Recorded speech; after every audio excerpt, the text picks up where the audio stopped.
जाऊं। जनचेतनाका लागि नेपाल सरकार स्वास्थ्य तथा जनसङ्ख्या मन्त्रालय, राष्ट्रिय स्वास्थ्य शिक्षा सूचना तथा सञ्चार केन्द्र र सुरक्षित मातृत्व सञ्जाल महासंघ नेपाल।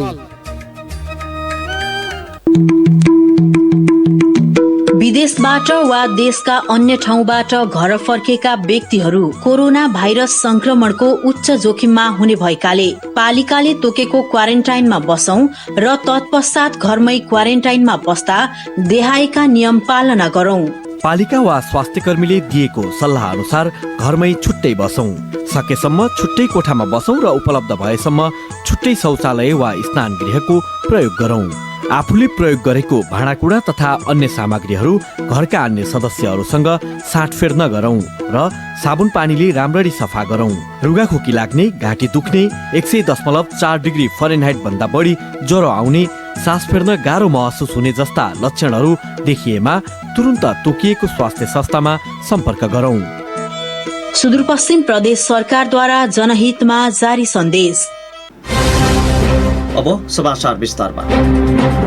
सुदूरपश्चिम प्रदेशमा आज थप 13 जनामा कोरोना संक्रमण पुष्टि भएको छ। धनगढी र कर्णाली स्वास्थ्य विज्ञान प्रतिष्ठानमा भएको परीक्षणमा 13 जनामा संक्रमण पुष्टि भएको स्वास्थ्य तथा जनसङ्ख्या मन्त्रालयका प्रवक्ता डाक्टर जागेश्वर गौतमले बताउनुभयो। कर्णाली स्वास्थ्य विज्ञान प्रतिष्ठानमा भएको परीक्षणमा डडेलधुराका 5 जनामा कोरोनाको संक्रमण पुष्टि भएको छ। यता धनगढी प्रयोगशालामा भएको परीक्षणमा पछिल्लो 24 घण्टामा 8 जना कैलालीकै नागरिकमा संक्रमण पुष्टि भएको छ। 3 महिला र 5 पुरुष गरी 8 जनामा कोरोना पुष्टि भएको सेती प्रादेशिक अस्पतालका सूचना अधिकारी दिलीप श्रेष्ठले बताउनुभयो। धनगढी उपमहानगरपालिका वडा नम्बर 2 का 25 वर्षीय युवक, वडा नम्बर 3 का 33 वर्षीय युवक, वडा नम्बर 7 की 33 वर्षीय महिला, वडा नम्बर 12 का 52 वर्षीय पुरुष, सोहीवडा का 48 वर्षीय पुरुष, वडा नम्बर 14 की 35 वर्षीय महिला, सोहीवडा का 22 वर्षीय युवकमा कोरोना पुष्टि भएको सेती प्रादेशिक अस्पतालका सूचना अधिकारी श्रेष्ठले बताउनुभयो। यस्तै कैलालीको गोदावरी नगरपालिका वडा नम्बर 10 की 30 वर्षीय महिलामा पनि कोरोनाको संक्रमण पुष्टि भएको छ। सोमबार 13 जना थपिएसँगै सुदूरपश्चिममा कोरोना संक्रमितको संख्या 3691 पुगेको छ। संक्रमण पुष्टि भएका 8 जनाको मृत्यु भएको छ भने 662 जना अस्पतालबाट डिस्चार्ज भएका छन्। सोमबार देशभर कोरोना भाइरस संक्रमितको संख्या घटेको छ। देशभर 180 जनामा कोरोना संक्रमण देखिएको स्वास्थ्य मन्त्रालयले जनाएको छ। स्वास्थ्य मन्त्रालयको नियमित पत्रकार सम्मेलनमा प्रवक्ता डाक्टर जागेश्वर गौतमले देशभरका 25 वटा प्रयोगशालामा गरिएको परीक्षणका क्रममा 180 जनामा मात्रै कोरोनाको संक्रमण देखिएको बताउनुभयो। यो सँगै नेपालमा कोरोना भाइरस संक्रमितको संख्या 15,964 पुगेको छ। 25 वटा प्रयोगशालामा 4,721 जनाको पीसीआर विधिबाट परीक्षण भएको छ। क्वारेन्टिनमा 29,215 जना रहेका छन्। यस्तै 9,118 जना रहेका छन्। यस्तै पछिल्लो 24 घण्टाको अवधिमा 264 जनाले कोरोना भाइरसलाई जितेका छन्। अहिलेसम्म 6,811 जनाले कोरोना भाइरसलाई जितेको उहाँले बताउनुभयो। विगत 24 घण्टामा हाम्रो 25 वटा प्रयोगशालामा 4,721 जनाको आरटीपीसीआर विधिबाट नमुना परीक्षण भएका छन्। क्वारेन्टाइनमा रहनुभएका व्यक्तिहरूको संख्या 29,215 रहेको छ। आइसोलेसनमा रहेका संक्रमित व्यक्तिहरूको संख्या 9,118 छ। कोभिड-19बाट संक्रमण मुक्त भई गत 24 घण्टामा डिस्चार्ज हुनेहरूमा जम्मा 264 र आजसम्म डिस्चार्ज हुनुहुने 6,811 हुनुहुन्छ र आजको जम्मा संक्रमित हुनेहरूको संख्या 180 छ र आजसम्म संक्रमितहरूको हुनेहरूको जम्मा संख्या 15,964 पुगेको छ। नेपालमा थप एक कोरोना संक्रमितको मृत्यु भएको छ। बागलुङ निसीखोला घर भएका 29 वर्षीय पुरुषको असार 21 गते निधन भएको हो। स्वास्थ्य तथा जनसङ्ख्या मन्त्रालयका अनुसार उनी भारतबाट क्षयरोगको उपचार गराई नेपाल फर्किएका हुन्। उनी ढोरपाटन नगरपालिकाको क्वारेन्टिनमा बसेको समयमा उनको मृत्यु भएको स्वास्थ्य मन्त्रालयका प्रवक्ता डाक्टर जागेश्वर गौतमले जानकारी दिनुभयो। यो सँगै मृत्यु हुनेको संख्या पनि 35 पुगेको छ। पछिल्लो समय सुदूरपश्चिम प्रदेशमा कोरोनाको संक्रमण निकै बढेको छ। यो लगायतका रिपोर्ट र समाचार हामीसँग बाँकी नै छन्। अहिलेलाई भने विश्रामको पालो। अब बे विश्व कोरोना वायरस कोविड-19 की महामारी से लड़ती बा। असीन विपद में सक्कू जाने अपन घर परिवार नाट पाटन संगे बैठे रमाए सुख दुख बाटक चहटा। विदेश में श्रम करे गयलक अपना ओ हमार दादू भैया दीदी बहनिया यही विपद के समय में घर घूमल बटा। ओ कतरा जाने घर घुम्ना सुरसार में बटा। कोरोना लानी सारी कह के विदेश से आयल मनइन है गाँव घर में बैठे नहीं देना, आपन घर में बैठे नहीं देना, परिवार है जो हेल्हा और दुर्व्यवहार कैना क्रम बढ़ल बा। संक्रमण जी है पेन हुई से कट विदेश आयल मनइन है दुर्व्यवहार कह के संक्रमण ते नहीं रुकी, साथ ही सामाजिक एकता और सद्भाव फिन खला जाए। उहे कमारे विदेश से घुमल मनइन है भेदभाव ना करी, सम्मानित ढंग से क्वारंटीन में बैठे के लाग हौसे आई, सामाजिक दूरी बनाए के लाग सहयोग करी, अपन छिमेकी और परिवार है सहयोग करी। विपद और महामारी धनी गरीब जात धर्म देश और सीमाना नहीं चिन्हट, उहेक मारे हमरी सबको जाने मिलके कोरोना वायरस के महामारी से लड़ी। सार्वजनिक हित के लग अंतर्राष्ट्रीय आप्रवासन संगठन IOM नेपाल द्वारा जारी संदेश। विश्रामपछि पुनः स्वागत छ। अब बाँकी समाचार। पछिल्लो समय सुदूरपश्चिम प्रदेशमा कोरोना संक्रमणको जोखिम बढेको छ। संक्रमितहरू आइसोलेसन र क्वारेन्टाइन भन्दा धेरै घर र समुदायमा रहेका छन्। संक्रमितहरू समुदायमा निर्वाध हिडडुल गर्न थालेपछि कोरोना संक्रमणको थप त्रास बढ्दै गएको छ। यसै सन्दर्भमा सहकर्मी भुवन भट्टले वरिष्ठ चिकित्सक फिजिशियन डाक्टर सुबेशराज कायस्थलाई के सुदूरपश्चिममा कोरोना संक्रमण भयावह बनेकै हो त भनेर सोध्नु भएको छ। कोरोना संक्रमणको कुरा गर्दाखेरि अहिलेसम्म अब यो क्लस्टरको रूपमा भन्दाखेरि लोकलाइज एउटा सर्टेन पपुलेसनमा यो सीमित छ। यो चाहिँ बाहिरबाट आएको अधिसंख्यक भारतबाट फर्केका नेपालीहरू देखिएको छ। त्यसैले यो अब 90-95% जुन संक्रमण भेटिरहेको छ अहिले त्यो सबै केही समूहमा, यदि हामीले त्यो समूह जुन चाहिँ आइरहेका समूह हो त्यो समूहबाट संक्रमण चाहिँ स्थानीयमा सर्नबाट रोक्न सकेनौँ भनेदेखि यसले यो जुन अहिले हामीले देखिरहेको परिस्थिति हो त्योभन्दा ठुलो भयावह परिस्थिति चाहिँ जन्माउँछ। डाक्टर साहब, कोरोना महामारी समस्या जुन विश्वमा नै देखा परिसकेको विषय छ, यस्तो अवस्थामा हाम्रो जस्तो गरिबी र औषधि उपचार झेलिरहेको प्रदेशमा यसले कतिको असर पुर्याउला त? अब जुन हामीले चाहिँ सधैँ अब के कुरामा ध्यान गर्नुपर्छ भनेदेखि हाम्रो नजिकको मुलुकहरूको दक्षिण एसिया, दक्षिण पूर्व एसिया, प्रशान्त क्षेत्र र सबभन्दा नजिकको भारत, बङ्गलादेश, पाकिस्तान, अफगानिस्तान यो सार्क मुलुकहरूमा के परिस्थिति छ त्यसलाई चाहिँ आकलन गर्नुपर्छ हामीले विदेशमा। अब आजको स्थितिमा त्यहाँ स्थानीय संक्रमण, सामुदायिक संक्रमण समुदायमा फैलिसकेको अवस्थामा यहाँको स्वास्थ्य जुन चाहिँ सेवा प्रभाव गर्ने निकायहरू सरकारका त्यो सबै चाहिँ असफल भएको देखिरहेको। त्यो सन्दर्भमा अहिले नेपालमा चाहिँ त्यो महामारी आउन अझै समय लाग्छ, किनभनेदेखि हामीमा समुदायमा संक्रमण चाहिँ भएको देखिएको छैन। समुदायमा यो संक्रमण फैलियो भनेदेखि धेरै मान्छेहरूको ज्यान जाने हुन्छ। अनि डाक्टर साहब, एकातिर जुन यहाँले भन्नुभयो ट्रान्समिसन अहिले अझै कमै मात्रामा भएको छ, भइरहेको अवस्था छ, उसो त एकातिर लकडाउन पनि खुकुलो भएको अवस्था, मानिसहरूको चहल पहल पनि बढेकै छ, सामान्य अवस्थामा चाहिँ ओहोर दोहोर गरिरहेका देखिन्छन्। के यसरी सुरक्षित भइएला त? के छ भनेदेखि यो कोरोना भाइरसलाई नष्ट कसले गर्छ भन्दाखेरि हामी आफैले गर्नु। यो भाइरस कस्तो किसिमको हुन्छ भनेदेखि मानव शरीरभित्र यो पस्न सकेन भनेदेखि यो वातावरणमा धेरै समयसम्म बस्न सक्दैन। निकै कम मात्रामा मात्र यो चाहिँ वातावरणमा बस्ने हुने भएकोले मान्छेहरूले यो प्रवेश गर्ने चाहिँ जुन माध्यम हो भाइरस मान्छेमा मात्र प्रवेश गर्ने त्यसलाई चाहिँ रोक्नुपर्छ। यो रोक्ने भने के हो भनेदेखि एउटा मास्क लगाउने, सोसियल डिस्टेन्स र ह्यान्ड हाइजिन, तीनवटा चिज चाहिँ हामीले हुबहु लागू गर्यो भनेदेखि यो भाइरस चाहिँ निश्चित भएर जान्छ। डाक्टर साहब, उसो त जुन यहाँले भन्नुभयो अहिले जुन मास्क लगाउने, सामाजिक दूरी कायम गर्ने, यसबाट बच्नुपर्छ भनेपछि अहिलेको परिवेशमा जुन लकडाउन खुकुलो छ यसबाट कतै हामी भित्रभित्रै कोरोना सल्किरहेको छ भन्ने आशंका गर्न सकिने अवस्था छ कि? जुन चाहिँ लकडाउन खुकुलो भएको छ, अब त्यो खुकुलो त सबै देशमा राखेको छ। लकडाउनले गर्नुपर्ने आफ्नो उत्तरदायित्व गर्नुपर्छ र अर्को चाहिँ टेस्टको दायरा अहिले नेपालको सिनेरियो के छ भनेदेखि अहिले पिक लिँदै जाँदाखेरि केही दिनदेखि अलिक शिथिलता आएको छ, टेस्टहरू अलिक कम भएको छ। यो टेस्ट चाहिँ अब बढाउँदै लाने सरकारको नीति अनुसार लागू भएको देखिँदैन, किनभनेदेखि सरकारले घोषणा गरे असार 15बाट 10,000को संख्याले प्रतिदिन टेस्ट हुन्छ भनेर भनेको छ। त्यो नहुन सकेको अवस्थामा केसहरूको चाहिँ जुन हामीले अहिले देखिरहेका छौँ त्यो चाहिँ अब सत्य तथ्यमा आधारित छैन जस्तो। अन्त्यमा डाक्टर साहब, के सरकारको भूमिका अझै कोरोना रोकथाममा कम भएकै हो त? सरकारमा केही कमी छ होइन।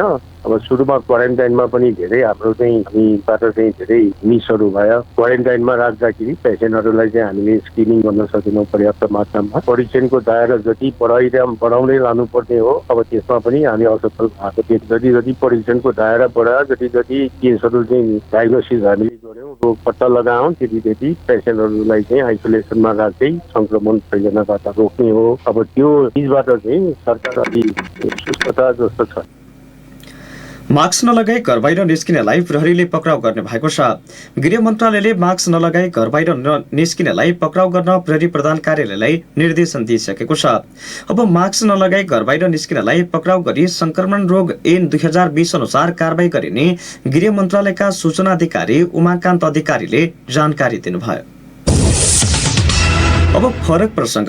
पछिल्लो समय क्रमशः संचार जगत र पत्रकारमाथि कुटपिट र दुर्व्यवहारका घटना बढ्दै गएका छन्। समाचार लेखेकै भरमा पत्रकारलाई ज्यान मार्ने सम्मको धम्की आउँदा पनि पत्रकारका छाता संगठनले भने विशेष भूमिका खेल्न सकेका छैनन्। पत्रकारमाथि आक्रमण गर्ने व्यक्तिले सहजै उन्मुक्ति पाउँदा घटनाहरू दोहोरिने गरेका छन्। यो रिपोर्ट सुनौ। समाचार लेखेकै भरमा पत्रकारलाई ज्यान मार्ने सम्मको धम्की आइरहेका छन्। त्यति मात्रै होइन, कुटपिट र दुर्व्यवहारका घटनाको श्रृङ्खला बढ्दो क्रममा छ। आइतबार मात्रै सुदूरपश्चिम प्रदेशको भूमि व्यवस्था कृषि तथा सहकारी मन्त्रालय परिसरमै धनगढीका पत्रकार तथा दिनेश संचार गृहका वरिष्ठ सम्पाददाता कमल साउदमाथि दुर्व्यवहार भयो। समाचार लेखेकै भरमा धनगढी उपमहानगरपालिका वडा नम्बर 5 हसनपुरका हर्कबहादुर देउबा र उनका छोरा ठक्कर देउबाले दुर्व्यवहार गरेको पत्रकार साउद बताउनुहुन्छ। मैले धनगढी उपमहानगरपालिका क्षेत्रभित्र जो सुदूरपश्चिम प्रदेशको भूमि व्यवस्था कृषि तथा सहकारी मन्त्रालयले गत वर्ष जो माछा पोखरीमा दिएको अनुदानको विषयमा केही दिन अगाडि मात्रै रिपोर्ट बनाएका थियो र प्रकाशन भएको थियो हैन। जुन चाहिँ पोखरी बिना नै अनुदान दिइयो भन्ने शीर्षकमा थियो हैन। त्यसपछि हिजो मात्रै एकजना मान्छेले मलाई फोन गर्नुभयो र त्यसपछि उहाँले कहाँ हुनुहुन्छ तपाईँ भनेर सोधे मलाई हैन। अनि म कृषि मन्त्रालयमा छु भन्ने कुरा गरिसकेको थियो। उहाँले फोन काट्नुभयो र म त्यही आउँछु भन्न थाल्नु। कृषि मन्त्रालयमा आएर फेरि मलाई फोन गर्नुभयो। अनि म बाहिर निस्केँ। अनि त्यही गाली गर्न थाल्नुभयो र भित्र बसेर कुरा गर्न भन्दा मैले भित्र जुन अवस्थी सरको कार्यकक्षमा लगेर गएँ। त्यसपछि उहाँ नै त्यहाँ नै मलाई अपशब्द बोल्दै गर्ने, तँलाई म काट्दिन्छु, पोखरीमा लगेर गाड्दिन्छु, तँलाई हामी सिडिओ कार्यालयमा छुट्न सक्छौँ, पिट्न सक्छौँ हैन, खालको कुरा गर्न थाले। फेरि हात काटे कसैले न्युज समाचार भन्न थाले हैन। त्यो घटना भयो। त्यसपछि उहाँहरूले मलाई घोक्री आएर घाँटीमा साथै घोक्री आएर बाहिर ल्याउँदै हुनुहुन्थ्यो। त्यहाँका कर्मचारीहरूले चाहिँ छुट्याउनु भयो। उहाँहरूले चाहिँ एक खालको बचाउनु भयो मलाई हैन। त्यो ठुलो घटना हुनबाट चाहिँ उहाँहरूले चाहिँ बचाउनु भयो। यो त एक प्रतिनिधि घटना मात्रै हो। हालसालै कैलालीका वरिष्ठ पत्रकार दिलबहादुर छत्याल, कमल साउद, जनक विष्ट, महेन्द्र बम, दिल्ली ओझा, टङ्क कडेल, पदमराज भट्ट र नवराज धानुक लगायतका पत्रकारमाथि सार्वजनिक रूपमै दुर्व्यवहार मात्र भएको छैन, कसैका क्यामेरा खोसिए त कसैमाथि कुटपिट गरेर ज्यान मार्ने सम्मको धम्की आएकै हुन्। वरिष्ठ पत्रकार दिलबहादुर छत्याल पत्रकारमाथि आक्रमण गर्ने व्यक्तिले सहजै उन्मुक्ति पाउँदा घटनाहरू दोहोरिने गरेको बताउनुहुन्छ। व्यवहारमा जो अलि पछिल्लो समयमा अलि सञ्चार क्षेत्रमाथि प्रहार हुने, आक्रमण हुने, पत्रकारहरूलाई सञ्चार लेखेकै भरमा आक्रमण हुने, ज्यान मार्ने धम्की दिने जो भइरहेछ। यसले गर्दाखेरि प्रेस स्वतन्त्रतामाथि नै एक किसिमको प्रहार भएको देखिन्छ र तपाईँले भनेको जस्तो अलि भान चाहिँ हुन्छ। पत्रकार माथि हुने जो आक्रमण छन्, पत्रकारमाथि जो प्रहार हुन्छन्, त्यसका विरुद्ध जुन रूपमा आवाज उठ्नुपर्ने हो र दोषी व्यक्तिलाई कारबाही गराउनका लागि जुन किसिमको दबाव सिर्जाउनु पर्ने त्यो अलिक कम भएको देखिन्छ र पत्रकारमाथि आक्रमण गर्ने व्यक्तिहरूले उन्मुक्ति पाएकै कारण यस्ता घटनाहरू अलि वृद्धि भइरहेका छन्। पत्रकार र संचार गृहमाथि खुल्लियाम आक्रमण हुँदा पनि पत्रकारका छाता संगठनले विशेष भूमिका खेल्न सकेका छैनन्। पत्रकारको हकितका लागि दर्जनौं संघ संस्था कार्यरत रहे पनि यस्ता घटना हुँदा विज्ञप्ति मात्रै निकालेर पन्सिने कार्य भइरहेको छ। नेपाल पत्रकार महासंघ कैलालीका सहसचिव तथा प्रेस युनियन कैलाली अध्यक्ष श्रवण देउबा। घटना भइसकेपछि हामी स्वयं म एउटा प्रेस युनियनको अध्यक्ष विज्ञप्ति निकाल्ने, त्यसपछि फलोअप नगर्ने, यसका लागि हामी एउटा शुभेच्छा सङ्गठन तर एउटा हाम्रो पत्रकार महासंघको छात्र सङ्गठन पत्रकार महासंघले यो के भइराखेको छ यसपछि फलोअप पनि गरिदिए पछाडि त्यसपछि नयाँ घटना हुँदैन। त्यही भएर कुनै घटनाहरूलाई चाहिँ दोषीलाई चाहिँ कारबाही नगरेसम्म यस्ता नयाँ घटनाहरू चाहिँ सार्वजनिक भइ नै रहन्छन्। यसमा चाहिँ पत्रकारहरू चाहिँ सङ्गठित हुनुपर्ने एकदम नितान्त आवश्यक छ। घटना घटेपछि कारबाही भएपछि चाहिँ दोस्रो घटना घट्दैन भन्ने चाहिँ हाम्रो आकलन हो। विगतका वर्षहरूमा कुनै पत्रकारमाथि कसैको धम्की मात्रै आउँदा पनि सबै पत्रकार र पत्रकारका संगठनहरू एकजुट भएर कारबाही गरेरै छोड्थे। तर विडम्बना अहिले त्यो क्रम बिस्तारै हराउँदै गएको छ। नेपाल पत्रकार महासंघले पनि चासो दिन छोडेको आरोप लाग्न थालेको छ। तर नेपाल पत्रकार महासंघ सुदूरपश्चिम पत्रकारको हकितका लागि महासंघले कटिबद्ध भएर काम गरिरहेको दावी गर्नुहुन्छ। पत्रकारहरूलाई पनि उहाँ आचार संहिता विपरीत नजान आग्रह गर्नुहुन्छ। पत्रकार महासंघले के भूमिका खेल्न सकेन, खेलिरहेको छैन, खेल्दैन भन्ने कुरा कसैले टिप्पणी गर्छ भने त्यो आग्रही टिप्पणी हो जस्तो लाग्छ हाम्रो पार्टबाट। हामी सैद्धान्तिक र व्यावहारिक रूपमा काहीँ कतै पनि पटक्कै कम्प्रोमाइज गर्दैन भने प्रेस स्वतन्त्रतालाई हनन हुने गरी, प्रेस स्वतन्त्रतामाथि प्रश्न खडा गर्ने गरी, प्रेस स्वतन्त्रतालाई अंकुश लगाउने गरी हुने कुनै पनि गतिविधि, कुनै पनि प्रकारका गतिविधि, कुनै पनि पक्षबाट हुने गतिविधि हाम्रा लागि सही हुँदैनन्। नेपाल पत्रकार महासंघको मूल धर्म र कर्तव्य के हो त भन्दा त्यही हो कि प्रेस स्वतन्त्रताको रक्षा गर्ने, प्रेस स्वतन्त्रतामा अभ्यास गरिरहने, आम नागरिकलाई सूचित गराउने कार्यमा तल्लीन रहने सञ्चारकर्मीहरूको सुरक्षा, व्यावसायिक सुरक्षा, भौतिक सुरक्षा आदि का लागि, त्यसको संरक्षणका लागि नेपाल पत्रकार महासंघले दृढतापूर्वक कामहरू गर्दछ। समाचारमा कुनै विषय चित्त नबुझे कानुनी बाटो रहे पनि पत्रकारमाथि कुटपिट र दुर्व्यवहारका घटना भने बढ्दै गइरहेका छन्। पत्रकारमाथि आक्रमण गर्ने व्यक्तिले सहजै उन्मुक्ति पाउँदा पनि घटनाहरू दोहोरिरहेका हुन्। त्यसकारण दोषीमाथि कडा कारबाही नभएसम्म घटनाहरू रोकिने देखिँदैनन्। प्रेस स्वतन्त्रतामाथि हस्तक्षेप गर्नेलाई कानुन बमोजिम कडा कारबाही हुन आवश्यक छ। रेडियो डेली मेलका लागि जीवन विष्ट, धनगढी। समाचारमा फेरि पनि विश्रामको पालो। आयो आयो आयो के ज्येष्ठ आयो, ब्रिज कोर्स र लोक सेवा अफर लिई आयो। केजिस्टमा होटल म्यानेजमेन्टमा अपार सफलतापछि लोकसेवा तथा ब्रिज कोर्स तयारी कक्षाहरू पनि सञ्चालन गरिएको छ। लोकसेवातर्फ शाखा अधिकृत नायब सुब्बा, खरिदार अमिन, अनमी, अहेब, महिला विकास ब्रज। शिक्षक सेवातर्फ मावि तह, निमावि तह, प्रावि तह। ब्रिज कोर्स तर्फ overseer, pharmacy, lab, CMA, ANM, HA, staff nurse, forestry, management, science. हाम्रा विशेषताहरू ख्याति प्राप्त र अनुभवी शिक्षक प्रशिक्षकहरूबाट पढाइ हुने, साप्ताहिक टेस्ट परीक्षा र परामर्श दिइने, अत्यन्तै सुविधा सम्पन्न प्रविधि युक्त कक्षा कोठा, आफ्नै लाइब्रेरी र ई लाइब्रेरी भएको। सम्पर्क Kirti Ganga institute of science and technology, KGIST, Lokendra Mohan Sadan, SPA जाने चोक। 091 524 247, 98 017 052 96 र 98 62 48 07 06। सर्वसुलभ मूल्यमा पढ्न आउँ सब, अध्ययन गरी यसमा फाइदा लिउँ सब। क्या तमी एचआईभी को औषधि एआरभी को खाइरहेछौ? औषधि खान्ज्या तमलाई म स्वस्थ छु, अब औषधि सधैँ केलाई खानु भन्ने लाग्न सक्दछ। याद र एचआईभी को औषधि प्रत्येक दिन नछुटाई खानु पर्छ। त्यही भइबाट तमरो स्वास्थ्यलाई निको बनाउन सहयोग अद्दछ। बिचैमी औषधि खान छाडेपछि अन्य स्वास्थ्य समस्याहरू आउन सक्दछन्। आफू स्वस्थ भई सम्मानित जीवन बाँचौं, परिवार र समाजका लागि जिम्मेवार नागरिकको भूमिका निर्वाह गरौं। एचआईभी व्यवस्थापनको लागि राष्ट्रिय एचआईभी र एड्स महासंघको अभियान। एचआईभी रोकथाम तथा नियन्त्रणका लागि राष्ट्रिय एड्स तथा यौन रोग नियन्त्रण केन्द्र र ग्लोबल फन्ड सेभ द चिल्ड्रेनका सहयोगामी राष्ट्रिय एचआईभी तथा एड्स महासंघबाटै जनहितमा जारी। विश्रामपछि पुनः स्वागत छ। अब बाँकी समाचार। कञ्चनपुरको पुनर्वास नगरपालिका 5मा शनिबार राति छिमेकीको हत्या गरी फरार भएका गौरव खड्का पक्राउ परेका छन्। हत्या गरेर फरार भएका उनलाई आज बिहान घरबाटै पक्राउ गरिएको जिल्ला प्रहरी कार्यालय कञ्चनपुरका प्रहरी नायब उपरीक्षक अमर थापा छेत्रीले बताउनुभयो। राति 10 बजेतिर करिब 50 वर्षीय गोपाल कुवरलाई छिमेकी गोरे भनेर चिनिने करिब 40 वर्षीय गोरख बहादुर खड्काले घाँटीमा बन्चोरो प्रहार गरी हत्या गरेका थिए। फरार आरोपितको खोजीका लागि नेपाल प्रहरीले कुकुरको समेत परिचालन गरेको थियो। बाजुराको बुढीगंगा नदीमा डुबेर एक बालक बेपत्ता भएका छन्। बुढीगंगा नगरपालिका वडा नम्बर 2 बस्ने 15 वर्षीय प्रताप थापा बुढीगंगा नदीको द्वारी खोलामा डुबेर बेपत्ता भएको जिल्ला प्रहरी कार्यालय बाजुराका प्रहरी निरीक्षक लोकेन्द्र सिंह ठगुन्नाले बताउनुभयो। बेपत्ता थापाको खोजी कार्यका लागि जिल्ला प्रहरी र सशस्त्र प्रहरी परिचालन गरिएको प्रहरी निरीक्षक ठगुन्नाले बताउनुभयो। कञ्चनपुरमा भारतीय पक्षले निर्माणाधीन सडकमा अवरोध सिर्जना गरेको छ। बेलौरी नगरपालिका 8 पहुँचमा कालोपत्रे भइरहेको हुलाकी राजमार्ग निर्माणमा भारतीय पक्षले अवरोध गरेको हो। निर्माण कम्पनीको लापरवाही र विभिन्न अवरोधका बीच आयोजनाको निर्माण कार्य भने सुस्त बनेको छ। पुष्कर पौडेलको रिपोर्ट।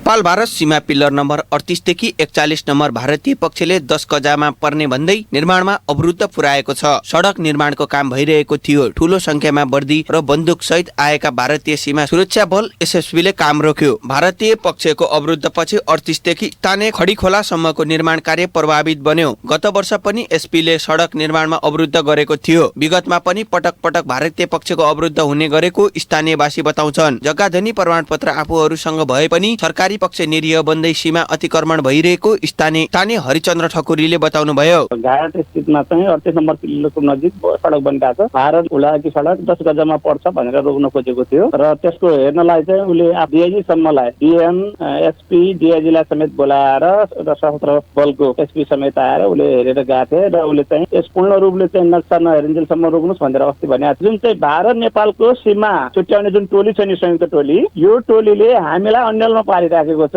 कहाँनिर यो नेपाल भारतको सिमाना पर्छ भनेर उनीहरूले बताउन थालेका छैनन्। उनीहरूको के छ भनेपछि सिधै आएर पिल्लर गाड्ने काम गरिरहेछन्, जसले गर्दा हामीहरू प्रसङ्गित छौँ। अब आज गुगलको नक्सा हेर्दाखेरि जुन नेपाली भूमि हामीसँग पूर्जा छ त्यो नेपालमा देखाउँदैछ, तर हाम्रो नेपालको टोलीले समेत हामीलाई चाहिँ बताउन थालेका छैन कि यो पर्छ कि पर्दैन भनेर उसले चाहिँ झन् अन्यलो पार। भारतीय पक्षको अवरुद्धका कारण तत्काल निर्माण कार्य रोकिएको जनप्रतिनिधिहरू बताउँछन्। 10 गजामा परेको भन्दै विरोध गरेपछि अहिले काम रोकिएको छ। बेलौरी नगरपालिका 8 का वडा अध्यक्ष नन्दकुमार राणाले प्रमुख जिल्ला अधिकारीले समन्वय गरेर छलफल गर्नुपर्ने बताउनुहुन्छ।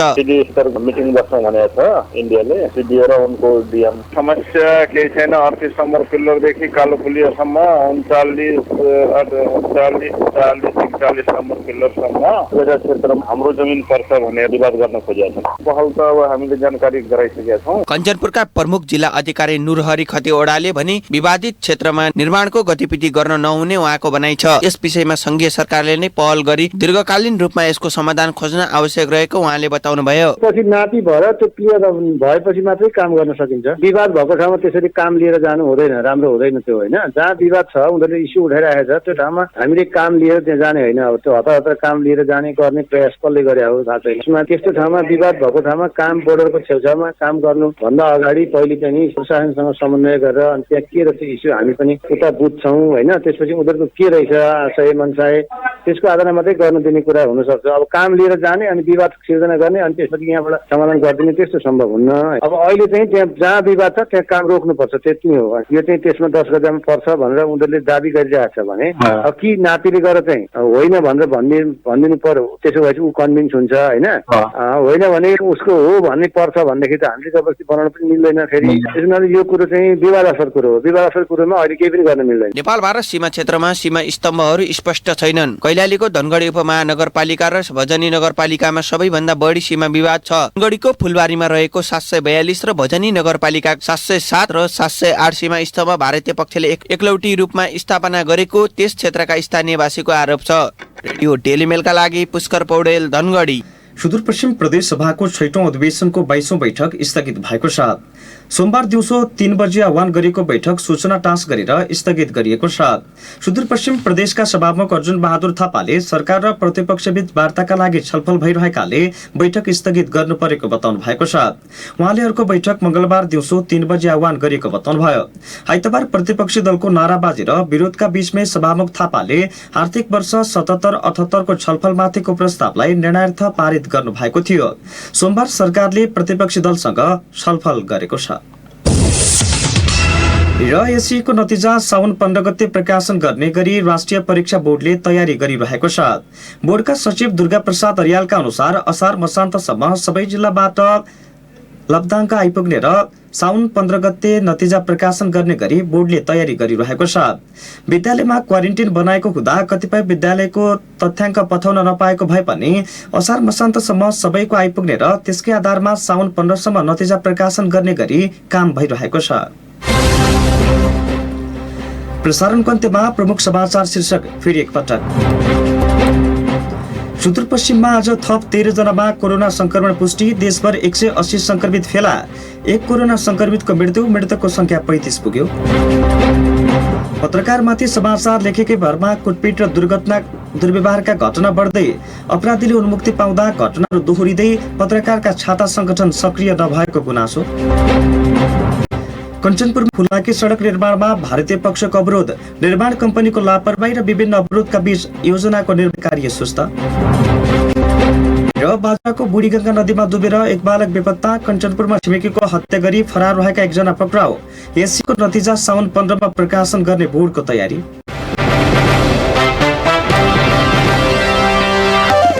समाचार अहिलेलाई सकियो। हाम्रो समाचार बुलेटिन राति 9:15 बजे प्रसारण हुनेछ। नयाँ र ताजा जानकारीका लागि रेडियो डेलीमेल 94.6 मेगाहर्ज सँगै मोबाइल एप्स र suduhteli.com मार्फत हामीलाई सुन्दै र पढ्दै गर्नुहोला। अहिलेलाई हामी सबै बिदा हुन्छौँ। नमस्कार।